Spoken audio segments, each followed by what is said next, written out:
The Real McCoys, starring Walter Brennan, created by Irving Pincus. Want you to meet the family known as the Real McCoys. That's Grandpappy Amos, the head of the clan. He roars like a lion, but he's gentle as a lamb. And now here's Luke, who beams with joy since he made Kate Mrs. Luke McCoy.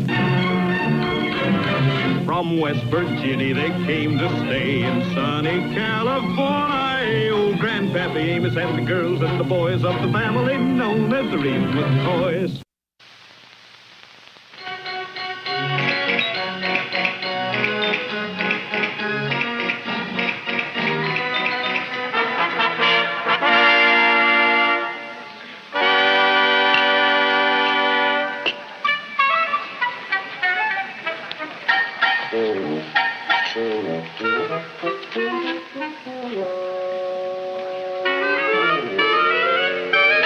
This cake's piccalilli, the judges are tasting now.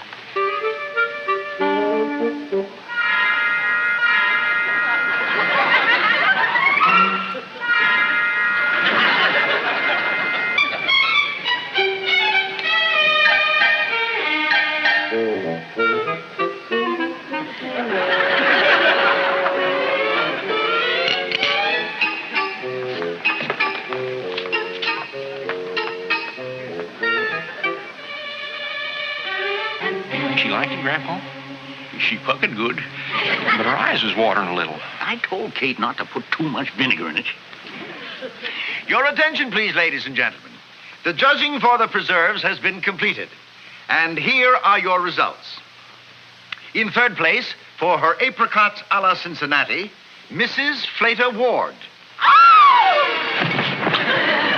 She'll be all right. Just keep her feet high and her head out of the sawdust. In second place, for her candied cucumbers, Mrs. Mary Jean Sullivan.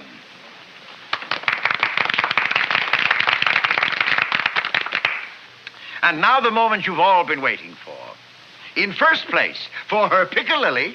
Hold my arm, Grandpa. I'm feeling a little lightheaded. For her piccalilli, Mrs. Kate McCoy.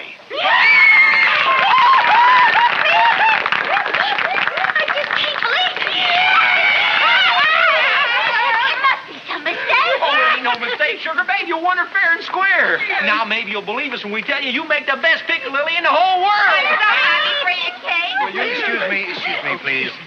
Mrs. McCoy, on behalf of Prize Foods Incorporated, here is your first place ribbon. Oh, thank you. Now, Mrs. McCoy, I wonder if I could call on you tomorrow at your home to discuss a business proposition. Well, My company, the Prize Foods of California, wants to put your piccalilli on the commercial market. You see, we've been doing this sort of thing for blue ribbon winners for over 25 years now.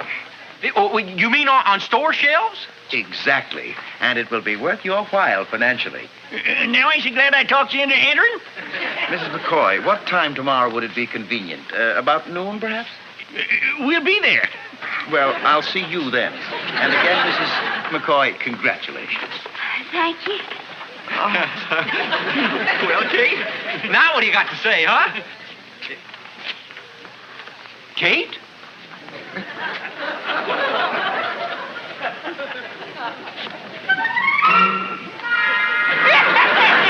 Like the smell of money to bring a body around.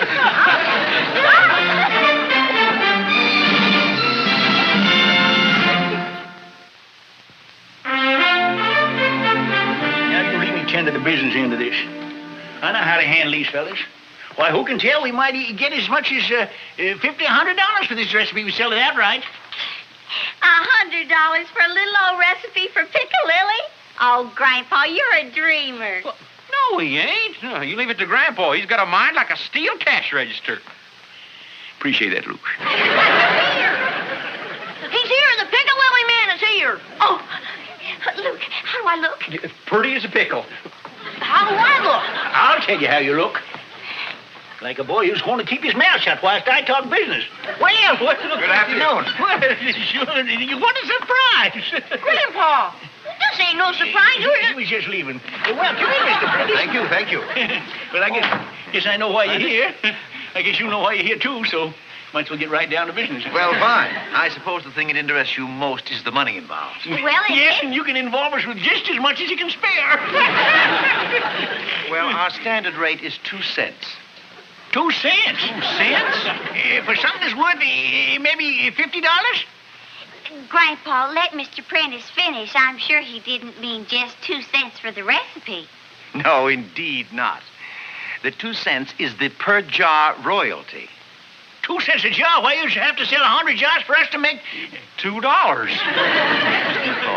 if Prize Foods didn't think we could sell 10,000 jars a week for a starter, we wouldn't even handle your product. 10,000 jars. How much that be? I'm figuring, Grandpa. Hey, that comes to about $200. A week? Good heavens! You see, the president of the U.S. of A. don't make that much. My money purse is snapping. Of course, I'm just speaking conservatively. You'll undoubtedly make much more than that. Now, I have a check here. I have here a check for $500 as an advance on your royalty. Oh, $500? And here is a standard contract. But perhaps before you sign, you'd like to have your attorney go over it with you? I'm attorney enough. Here, sign it, Kate. It looks fine. Grandpa, you can't even read. Lucky thing, I'd probably slow things down. Imagine all this money just for giving you a little old Smoky Corners recipe. Oh, well, there's a little more to it than that. Oh, there is a catch. I knowed it. No, not really. Of course, we will have to have your picture on the jar, and occasionally you will have to make an appearance at a county fair or a state fair.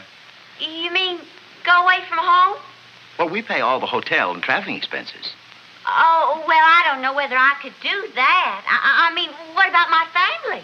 Well, you don't need to worry about us, Kate. Rich families has a way of getting along. Go on, you just put your signature down there firm and clear.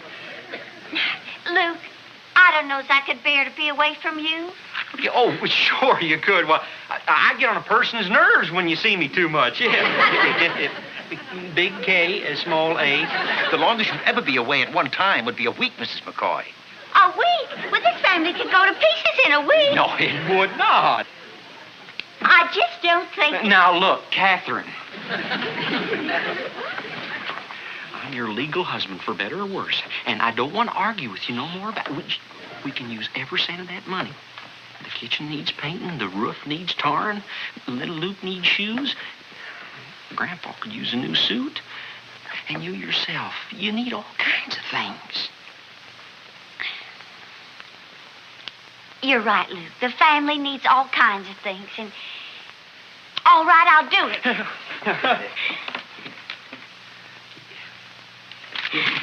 This is signature word for word. Fine. Well, I guess that takes care of you folks for the moment. I'll get back and start things going from our end. Yeah, the sooner the better. We'll be back here in a day or two with some photographers for some publicity pictures. Oh, anytime you say. And then we want all the details of your recipe, Mrs. McCoy, the exact ingredients. Well, you can count on us 100%, Mr. Prentice. Yes, well, I'll be running along now.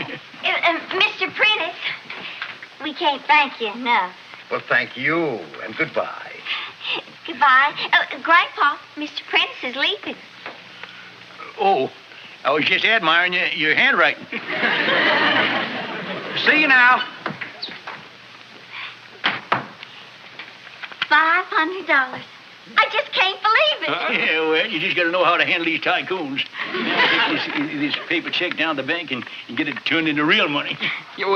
Grandpa, ain't you forgetting something? What's that, Luke? Well, Kate's got to sign the check on the back. It's made out to her.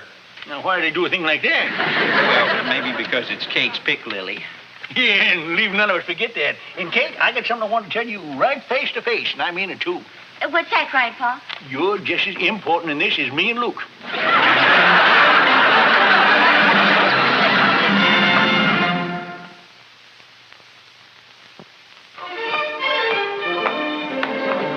What are you doing? I'm testing the spring of my new sneakers. Boy, do they jump good. Oh, Kate, your outfit is stunning. Well, thank you, Hassie. So's yours. Little Luke, if you don't quit that jumping, you're going to wear out the spring. Oh! It's me. Do you like it? You look like one of those guys in television. The kind that kiss ladies all day. Oh, it ain't that kind of a suit at all. See, the title of the suit's right there on the label. Post-campus young executive, model 27. Gee, that's nice, Luke. Oh, come on. What sugar babe. Whoo-wee! You look like one of them magazine cover girls that's come to life. Thank you, Luke. You don't think it's cut too low in the back, do you? Oh, heck no. This year, all your big stars is showing the top bone of their spine. Grandpa, I thought you was going to put on your new suit. I have got on my new suit. Well, it's exactly like your old one. Well, don't you think I know that? That's why I bought it. Slick idea, wasn't it? Slick idea. Sure. See, I can wear this coat with the old suit pants. Now, with them new pants, I can wear the old suit coat. I can wear the old suit coat with the old suit pants, the new suit coat with the new suit pants, and in the vest, it goes either way, you see? I got 5 suits that way. But they look the same.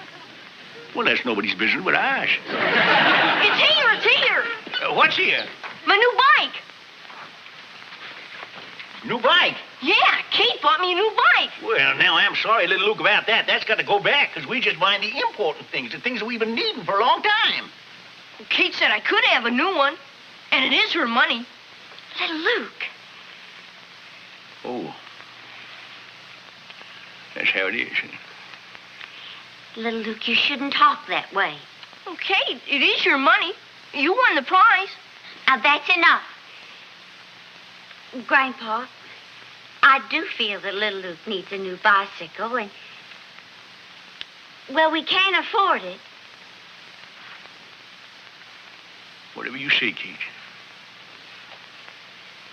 All right, little Luke, I'll get the money to pay the man. Thanks, Kate.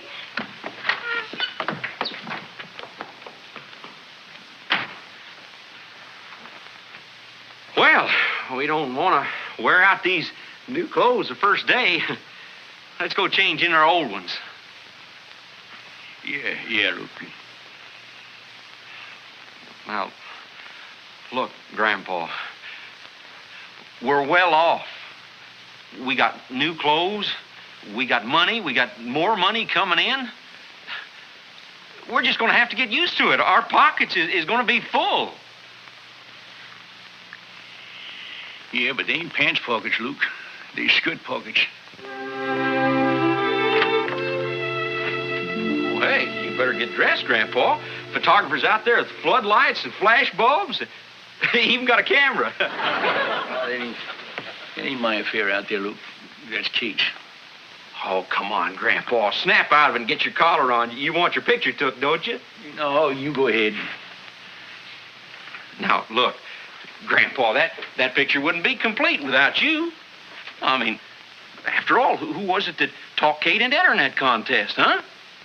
Grandpa Amos McCoy, that's who it was. Well, I guess I did drop a little faith in a Piccadilly jar at that. And who got us such a good deal money-wise? Well, if my memory serves me right, that could be me, too. Right. Now, the picture they's taking out there is of the signing of the contract. And if you ain't one of the stars of that, I don't know who is. You know, I'm beginning to see what you mean, Luke. Good. It's like taking a picture of the signing of the Declaration of Independence without George Washington. Here, let me help you. Thank you. Very naturally, just hold the pen in your hand on the contract as though you were signing it. Oh, Oh, I'm so sorry. This ought to be a nice picture for the Food Trade magazine. Hold it. Don't squeeze your birdie yet. How'd it look? Well, I ain't never had a suit on at this time before. I'm usually in my work clothes. Excuse me. Where'd you want us? I don't know. Mr. Prentice. This the contract signed picture in it? Yes. Luke was over on that side, Kate. That's where I was, right next to And I think Excuse I was me, right here. I was right over here, yeah. I was right here. Right here. Prentice, I think you was right here. Mr. Prentice, this is not the way we set this thing up. Hash, we'll give you a chance to click her right now. Just a minute. You ready, Luke? Yeah. Now. Did you get it? I heard it click. Oh, that's my goddamn garter snapped. Over everything. I don't want my picture took with sagging socks. Mr. McCoy, Mr. McCoy, Be right with you. the story is more clearly told if there is just the two of us in the picture. Well, you know best, but I still think Kate ought to be in it. Grandpa, I think Mr. Prentice means just him and me. Oh, and you don't want Luke in the picture neither? I'm afraid not. Now, Mrs. McCoy, as I said, hold the pen very naturally in your hand on the paper. That's it. You know, I get a feeling, Luke, that this is only the beginning. Now, you take it from your old grandpa. There's a change coming over this house. It's a big change. And we only been Piccadilly in 2 days.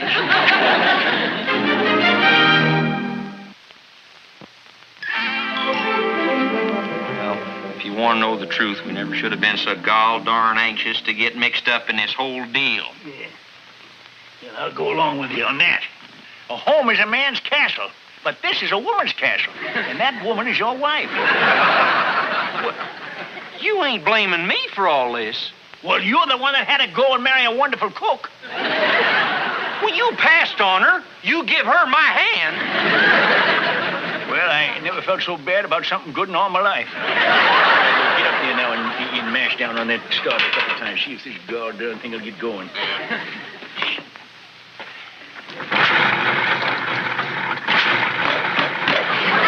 Darn dying mule. A coughing and a sputtering? You'd think she had the engine croup. We better give up on that carburetor, Grandpa. It's just no good. The float won't float. The choke floods it when it shouldn't. I tell you, it's just a dying thing is what it is. Senor Grandpa, look. How come you're not up in the house when Senora Kay was fixing the recipe? Senor Prentice is there. We got more important things to do than hang around the kitchen. We got to fix that carburetor. I don't understand you two. Here you are, the grandfather and the husband of a very wealthy woman. Tell her to buy you a new carburetor. Wait and fix it. But it's silly. In a few weeks, the money will be pouring in. She can buy you 10 carburetors. We don't want 10 carburetors. We'll fix this one. Right, Luke? Right. Ooh, I think you're crazy. I hope I never see the day when I have to take a carburetor from a woman. Mrs. McCoy, do I understand you correctly that you have to go to all this trouble just with the pickles alone? That's my secret. The pickling process alone covers 10 pages. All right, let's get on with it. Well, the next step would be to add an eeny of white mustard seed. Mm-hmm. Would you say a pinch? Oh, not a whole pinch. Maybe a ladyfinger-sized pinch. And then you let some run out. Well, how much do you let run out? That a dibby? But Dibby. You know, Grandpa. I was thinking. You know, instead of looking on the dark side of this thing, maybe we'll look on the bright side. Well, is there one? Well, I mean, seeing as how all this money's coming in, maybe we ought to stop trying to run this farm and just force ourselves to live prosperous. What do you mean, Luke? Well, we could start out by sleeping every morning till 8 o'clock. Might be fun. Yeah. They say a body can get used to most anything. We can put on our new suits and go shopping and drink phosphates all day if we felt like it. We just go fishing or play checkers whenever we wanted to. Watch the traffic. But there's a million things we could do. Sure, yeah. Oh, Luke. You know, we just painted ourselves a pretty picture, but we never hang it on the wall. Senor Grandpa, look! I got terrible news. You better start fixing the carburetor. The recipe's no good. What are you talking about? Senor Prentice and the lady just left. They say it is too expensive to make Senora Kay speak a lily. Too expensive. See, too many things in it. It's no good for a big company. They will make no profits. Well, I'll be doggone. Senora Kay is up there crying her eyes out. She feels so bad you will not have all this money. What? Then you mean the whole deal's off? See? Come on, Grandpa!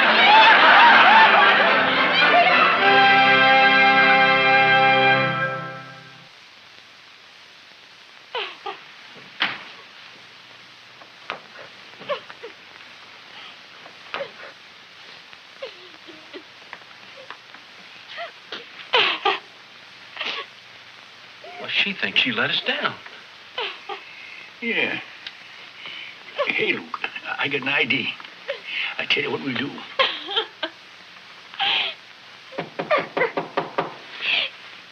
Kate, me and Grandpa want to talk to you.